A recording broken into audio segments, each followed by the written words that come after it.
What is up, y'all? Hello, hello. Hello, hello. Welcome. Welcome, welcome. I'd love to see where everybody's joining from.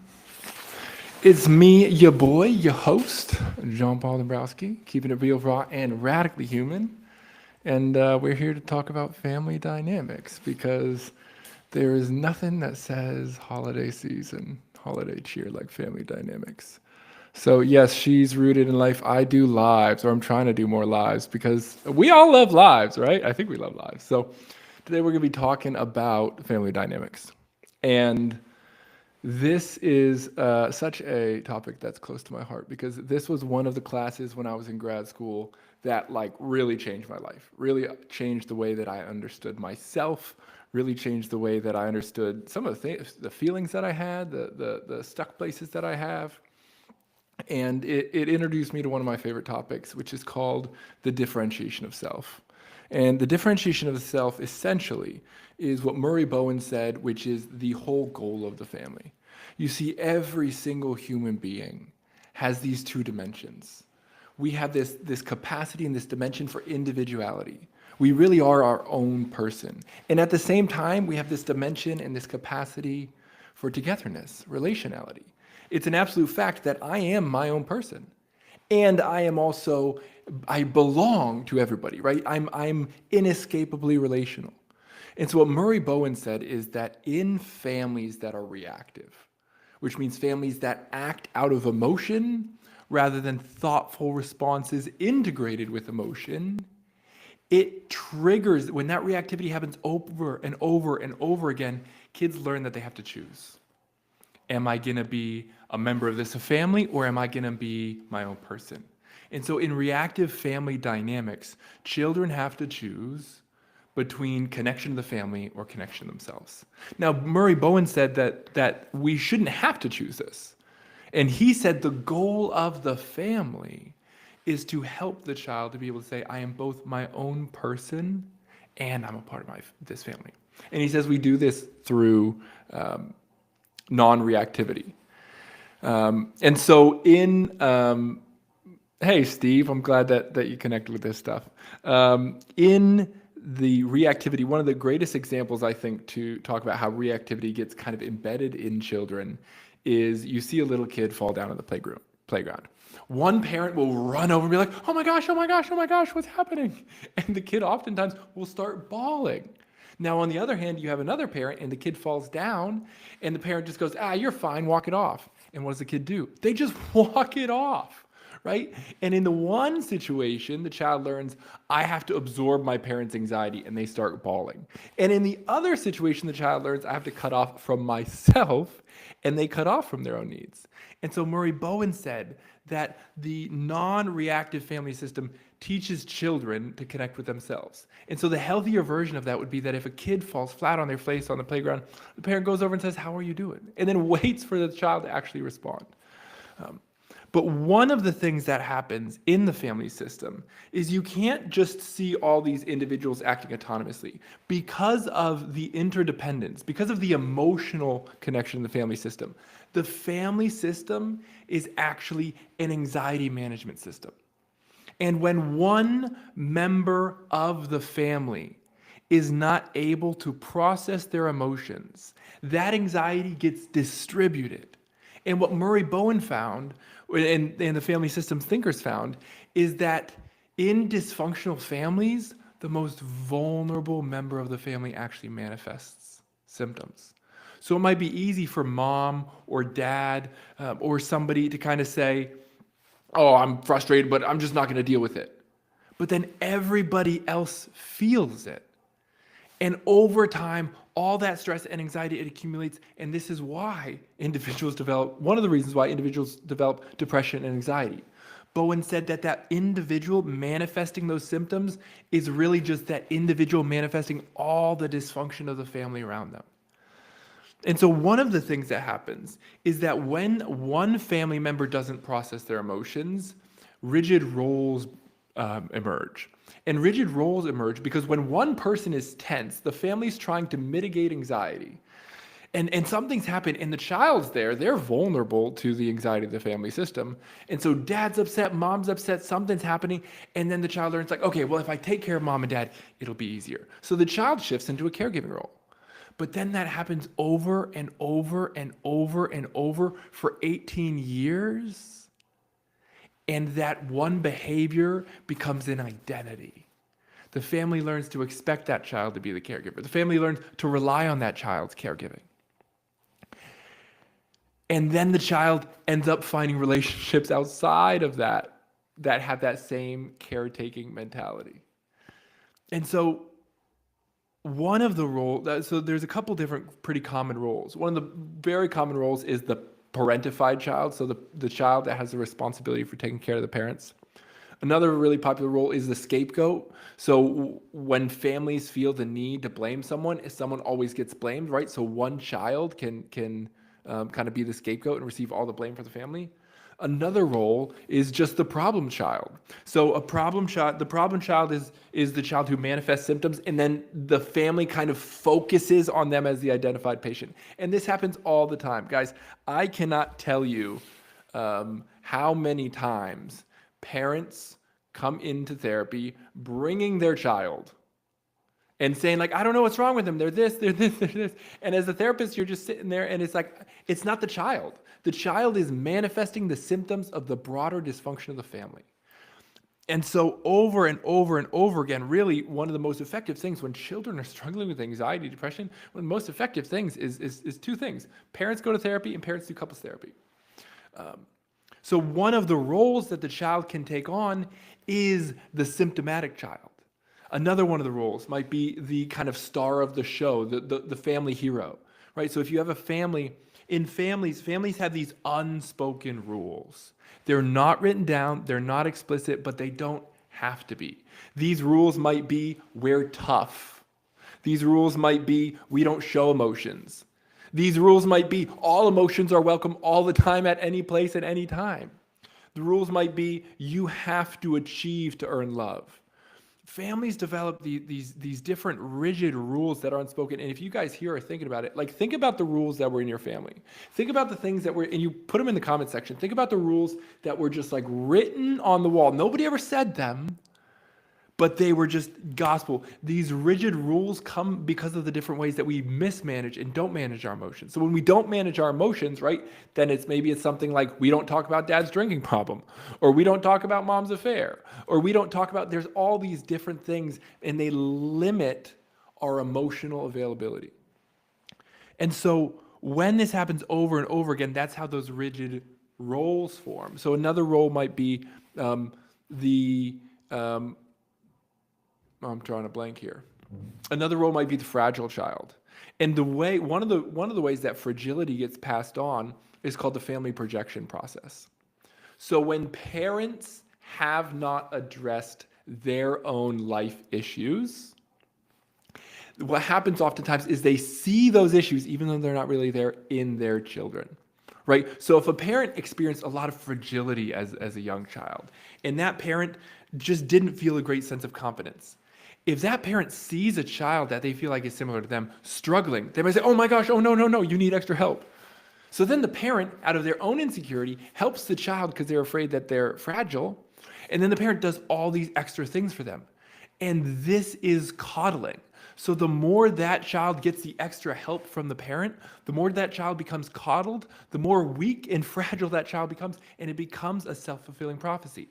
Not only that, but the child learns the message of I'm weak and fragile. They internalize those messages, and then because of the over-accommodation of the parent, the child is less likely to actually take risks, to step out, to do things that are scary. Another example of this would be self-esteem. So this happens all the time, where parents themselves have low self-esteem.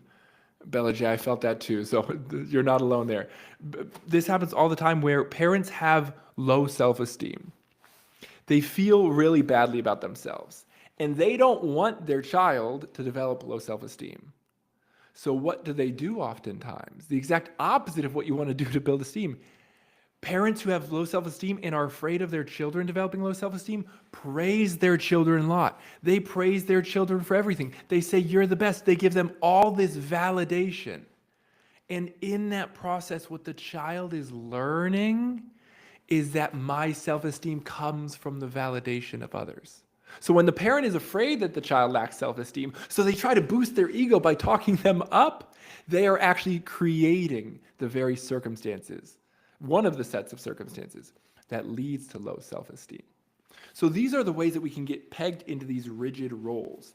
And then Murray Bowen says that reactivity, he talks about families having this undifferentiated ego mass, where there's just all this lack of boundaries. And it feels like one emotion just gets passed to another person's emotion, gets passed to another person's emotion. What's interesting here is that because we have these dimensions of individuality and togetherness, in an unhealthy family system, the child has to choose. I'll be my own person, or I'll be connected to the family. And so the rebel and the conformist are just as similar as each other.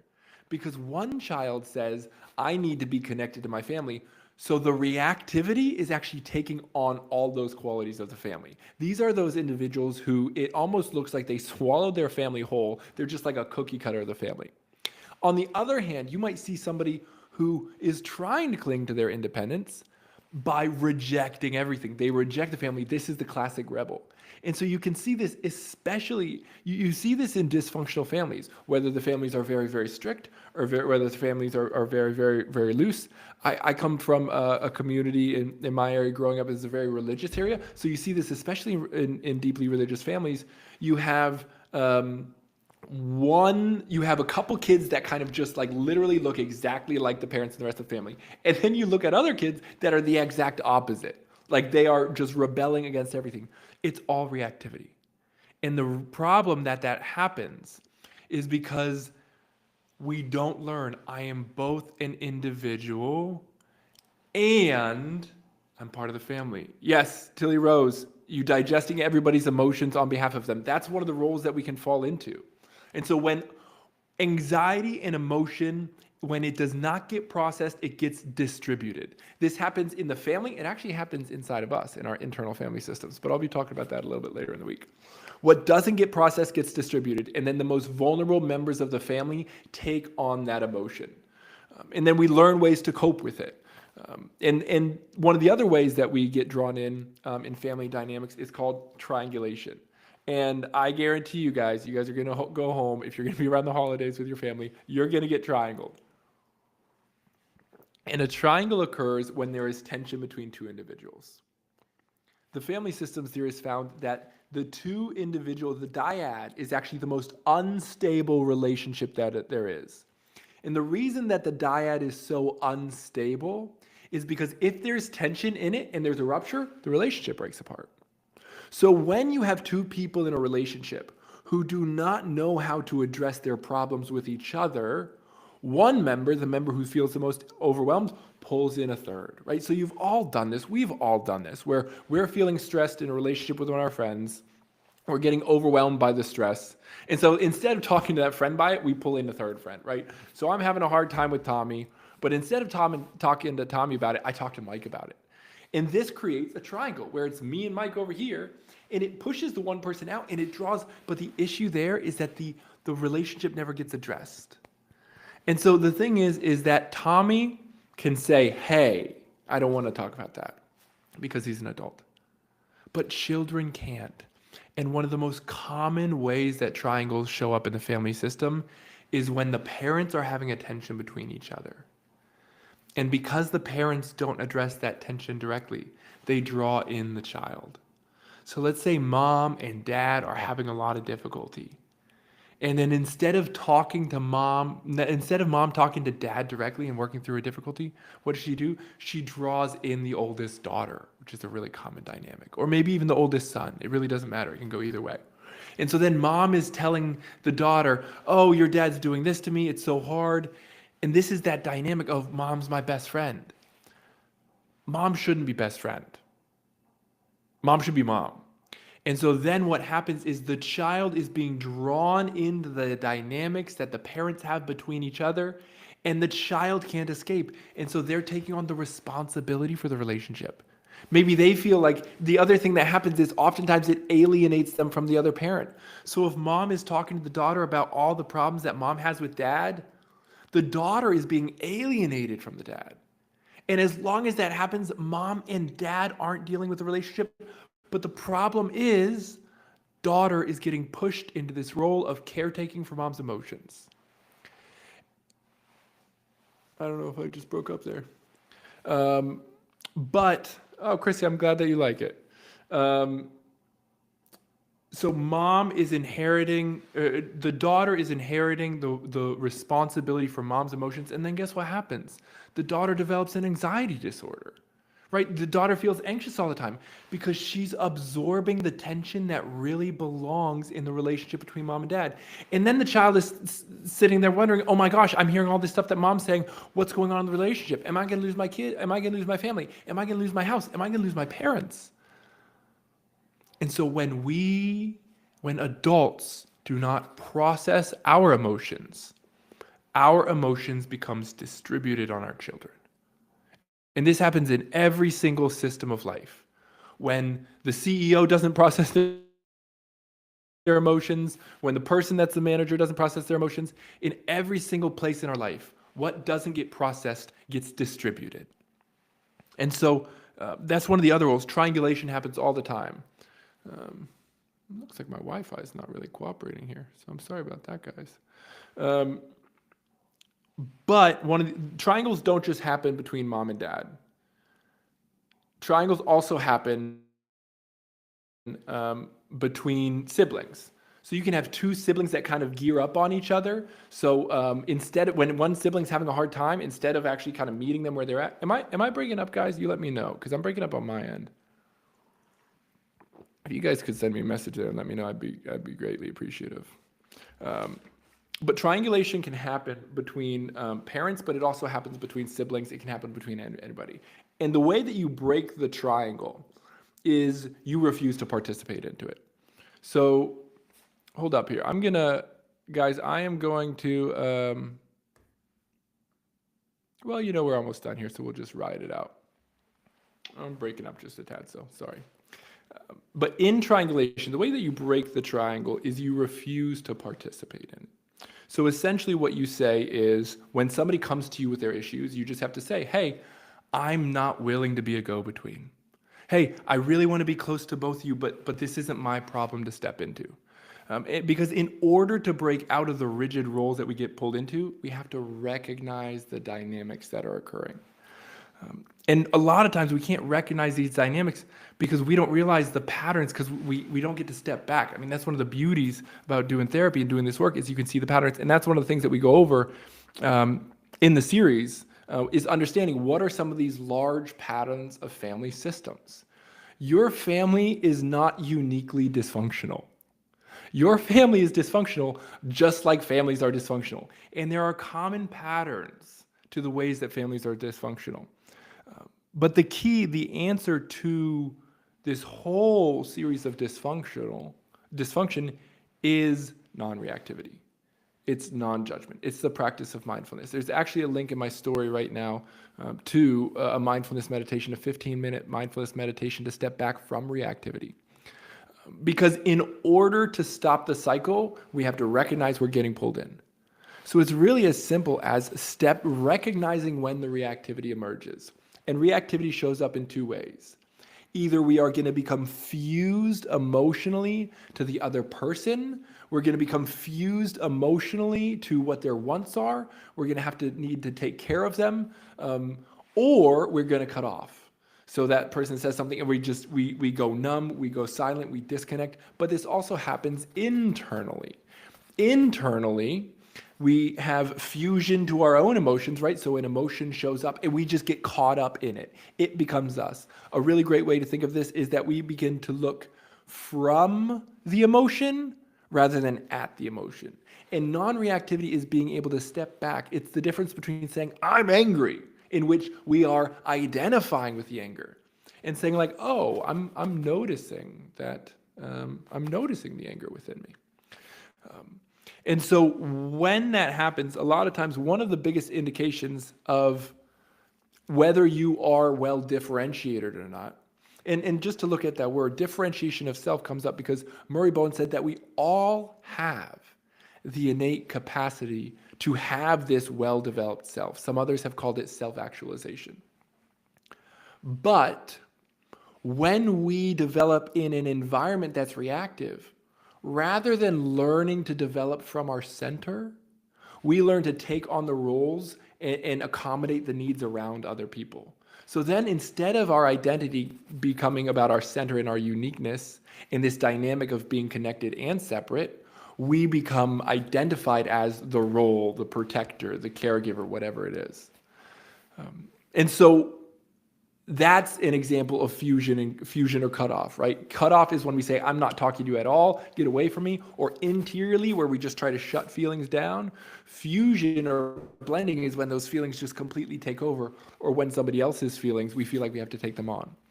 Now, interestingly, Murray Bowen said that people who are lowly differentiated, they're constantly trying to control other people's emotions and behavior. But this can be overt as somebody who we would think about as being very controlling of you do this, you do that, you do this. But this can also be kind of like a lower level of control, which is I'm scared that you'll reject me and I want to control, I don't want you to reject me, so I'm going to kind of people please. I'm going to take care of you. I'm not going to do anything to rock the boat. Not rocking the boat and being very subservient, being very submissive, that is a form of attempted control. What we're trying to control is we're trying to control the outcome. We're trying to make sure that we don't get rejected.